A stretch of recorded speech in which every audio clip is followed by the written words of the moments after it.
Fox, makers of the world's finest fishing tackle, are proud to sponsor the Elise Trophy.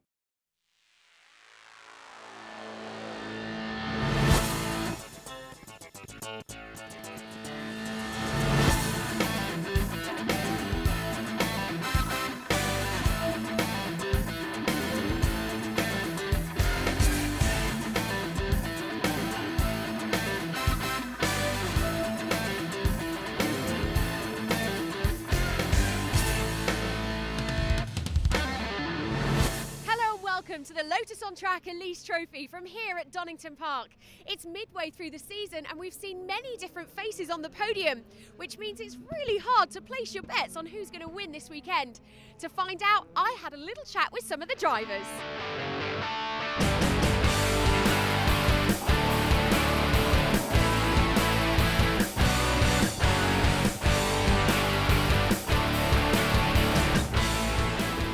Ever popular, the Lotus on Track Elise Trophy still attracts brand new drivers, and this weekend is no exception. I'm joined now by Rob Anderson.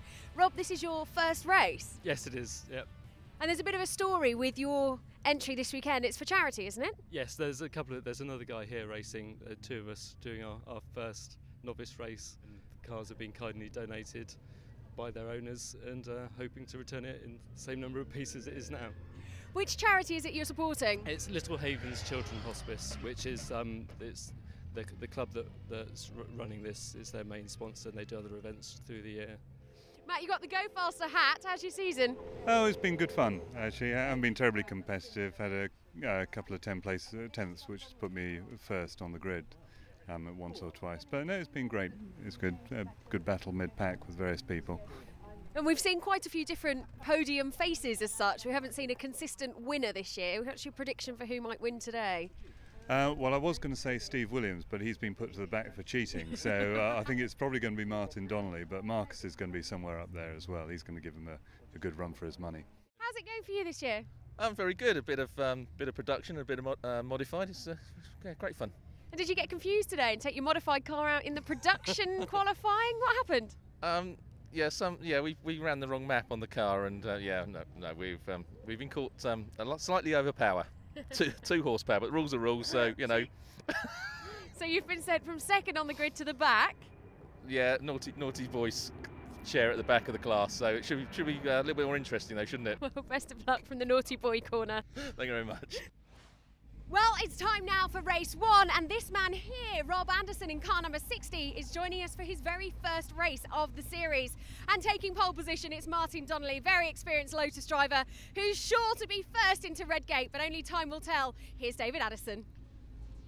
Martin Donnelly then on pole position, and having qualified quicker than anybody else, he's now copped 60 kilos of extra weight on the car just to try to narrow the margin between him and the opposition. Marcus Jewell is with him at the front of the grid, whilst lower back on the grid you have got racing newcomer Danny Golubovic, who is a Lotus engineer, and he is going to be worth watching up from the back of the grid, as too is Steve Williams in car number 18. Of course, he's a man that had a win at Brands Hatch when the Lotus On Track Elise Trophy supported the World Touring Car Championship. So he, in number 18, is certainly one of the drivers worth keeping an eye to, as the rest of the field then now makes its way around 2.5 miles of the Grand Prix circuit, slots into place on the grid. Martin Donnelly then at the front alongside Marcus Jewell as the lights go out. Everybody accelerates for 20 minutes of racing down towards Redgate Corner. Donnelly with the extra weight doesn't really make a great start, and it's the yellow car of Ken Savage that heads Marcus Jewell into Redgate. Rob Anderson trying to go around the outside there in third place at the moment. Rob in the car that Jamie Stanley took to a race win at Brands Hatch. He's had a lot of guidance as well from Jamie prior to his debut race weekend, as this enormous field pulls its way downhill with Ross Trouser there being elbowed out onto the grass in the Dayglow yellow car. Savage it is then who leads the way, Jewell second, and you're on board now with Rob Anderson. Big slide for Marcus Jewell at the bottom of the crater curves. He's off across the grass heading towards the gravel. He should be able to get himself back onto the road. He does, but he's lost a whole heap of time in the process. Marcus Jewell rejoins now, but up front Ken Savage has benefited from that little moment, and he leads the way with Martin Donnelly second. Heading up now towards Coppice Corner for the first time. Now what progress from Rob Anderson? He's in fourth at the moment. James Knight goes through ahead of Hans Baumhart, and there are battles as ever raging on right the way through the field. Andrew Kell, number 67 in the blue car there, you can see coming through Coppice, trying to work his way up into contention. And this is a replay of Steve Williams' start And it's almost like a video game this, as he weaves his way between drivers on the way down towards turn 1. Williams still could be a dark horse, I reckon, for a race win. If there's a safety car in this to bunch them all up, he'll be thrown a lifeline. Into Redgate, road gets a little bit crowded ahead of him, and then as different drivers try different lines, suddenly there's a gap in the middle, and Williams needs no second invitation. Russ Treasure there gets elbowed out onto the grass on the inside at Hollywood, and Williams charges his way through the Craner curves, as also being forced wide there was 84 Steve Owen. Down to the old hairpin for the first time. The next target for Williams there, 28, Will Price, he picks him off and he gets past Marcus Jewell as well. Out of Goddard's for the first time, race leaders now making their way up towards the completion of lap number 1. Squeal of tyres as 1 and 2 run very, very wide into the corner, and there's one facing the wrong way, 54 that is, Rob Austin. He was in the gravel in qualifying, Rob having his first outing in the Lotus On Track Elise Trophy. Ex-Formula Renault team owner, he's running the mini challenge as Ken Savage leads the way from Martin Donnelly coming downhill. Donnelly working really hard there. You saw the car snaking. He's right on the tail of number 5, Ken Savage, then the race leader.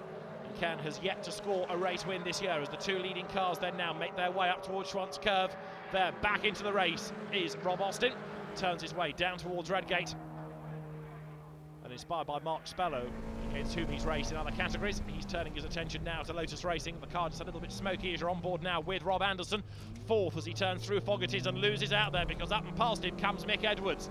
Mick's had 3 class wins already this year, and he accelerates then now down towards the right-hander of the Melbourne hairpin. Edwards really charging on now. Savage leads the way. Donnelly is in 2nd place, and their 3rd in number 20 is David Alexander. So 3 for the lead of the race as they climb up towards Goddard's. Donnelly this time is alongside Savage, or is he? Because there, of course, coming uphill is where the extra weight on that car really will tell against him. Alexander goes up the inside, locks up under braking, hits Donnelly and spins. Faces the wrong way. That's really torn any chance of a podium finish for him now. David Alexander back into the race, but of course Donnelly would have lost a chunk of time there. Wasn't his fault. You can see David Alexander just gets it wrong under braking, biffs into the side of Martin Donnelly's car. The real beneficiary of that, I think, is going to be Mick Edwards, because now he's right on the tail of Donnelly. 4th is James Knight, 5th is Rob Anderson as they turn their way through the old hairpin. Hans Baumhart is next as the dust settles. 1 or 2 running wide coming out of the corner. But Ken Savage now has a big advantage over everybody else. Are they going to be able to get back onto terms with him? 20 minutes of racing around here. He's going to be about 10 or 11 laps, so that's James Knight, who's gone way out into the gravel at McLean's corner. He's kept the car going. Is he going to be able to drive through the gravel? No, he's going to park it. James Knight then, after a big moment through the gravel bed, is a retirement. Savage leads the way as he comes down to the Melbourne hairpin. Ex-Lotus Grand Prix driver Martin Donnelly chasing after him. It was here in the first year of the Lotus On Track Elise Trophy, but Martin did have a win in what in those days was the handicap race that used to be the 2nd of the 2 races under the double-header format. Comes now up towards Goddard, still being chased by Edwards. And there's now this danger for Donnelly that he's going to have to work so hard to defend 2nd place, that the race leader is going to get away from him. Over the line they come. Savage heads the pack. Donnelly 2nd, Edwards 3rd, and 4th in only his 2nd ever race is Rob Anderson. He's raising money by doing this race for the Little Havens Children's Hospice. He's paid 4,000 quid for the privilege of racing this car, and he aims to make it money well spent. He had one outing yesterday in Lotus Cup Europe, went pretty well. Ken Savage, though, plunges downhill. He leads the way. The man from Pottersbury, just near Silverstone, heads Martin Donnelly, and these two are nose to tail as Donnelly now tries to line up to have a go on the inside of the old hairpin. Thought about it and then thought better of it. Slots back in behind as they go through the corner. All the while, they've got Mick Edwards, a class winner this year already, right there giving the Grand Prix past master a really hard time, and this is one of the real beauties of the Lotus On Track Elise Trophy. The drivers are no respecters of reputation. Doesn't matter that Donnelly has been racing at a far higher level than everybody else out there. He's still fair game to be taken on and to be beaten, and so far so good for Ken Savage. Donnelly 2nd, 3rd Edwards up towards Coppice. That is 84 Steve Owen back into the race, the man from Downham Market. Edwards attacking Donnelly, Donnelly attacking Savage, and Rob Anderson is drawing a bit nearer to them as well now in 4th place as they come through the Melbourne hairpin. They're back on the power now, sprinting their way up towards Goddard's. And Savage here trying to defend from Donnelly, who is defending from Edwards as they come into the corner. Ken Savage heads the way. Little puff of tyre smoke though as he brakes desperately late going into Goddard's, runs wide. Is that going to give Martin Donnelly conceivably now a chance to challenge as they come up past the pits? Rob Anderson through in 4th place, but the 3 leaders as one go now down towards Redgate. Ken Savage checks his mirror to see where Donnelly is, and Martin's still busy defending. Mick Edwards is right there behind him as Martin now heads through the right-hander of Redgate onto the top of the Craner curves.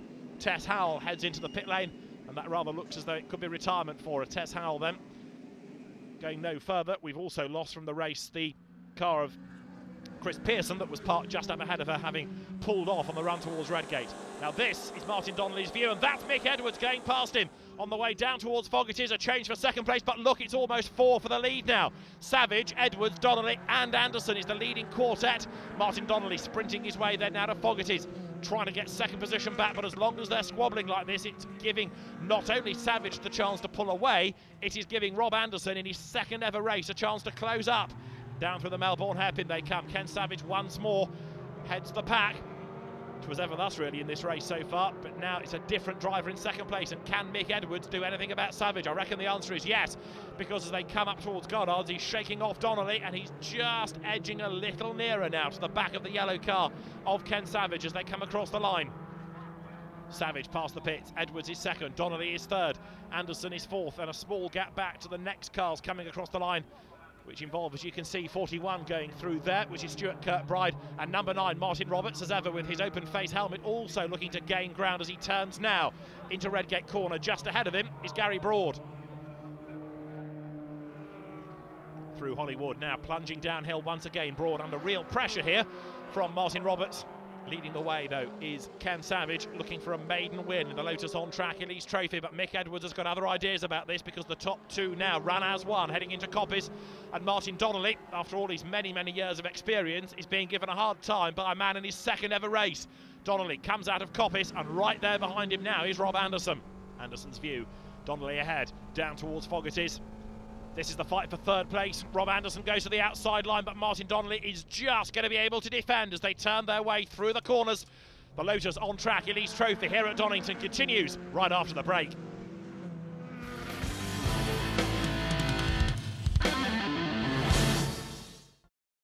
Fox, makers of the world's finest fishing tackle, are proud to sponsor the Elise Trophy.